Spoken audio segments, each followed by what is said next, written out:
Last Saturday, my friends and I gathered at my apartment for what was supposed to be the inaugural meeting of our newly formed book club. We were all pretty excited to dive into a deep literary discussion, complete with cheese plates and a few bottles of wine. The book of choice was The Shadow, a classic mystery novel that had everyone on the edge of their seats, or so we thought. As the clock struck 7 p.m., we were all settled in, and I kicked things off by asking, "So, what did everyone think of the plot twist at the end?" It turns out, our little book club was about to take a turn for the unexpected. My friend Maria started by explaining how she was shocked by the protagonist's decision to join the circus. Confused, I glanced over at Tom, who looked equally puzzled but chimed in, saying he found the portrayal of the Spanish Civil War rather moving.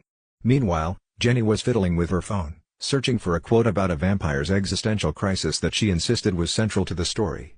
My confusion turned into suspicion, and I asked everyone to show me their copies of the book. That's when we realized the colossal mix-up. Maria had been reading The Shadow in French, which, unbeknownst to her, was a completely different book about a trapeze artist. Tom had picked up the Spanish version, which was a historical novel set in the 1930s. Jenny had somehow ended up with a fantasy novel about moody vampires also titled The Shadow, but in Italian. The room fell silent for a moment as we all processed the sheer absurdity of the situation.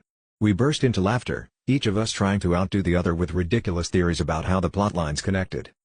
After much debate and several glasses of wine, we finally reached a consensus. Despite the chaos, there was one thing we could all agree on: we're on the same page, just not the same book. As the laughter subsided, we decided that next time, we'd just stick to reading menus at a restaurant. At least then, we'd all be in the same language, even if we still couldn't decide on what to order.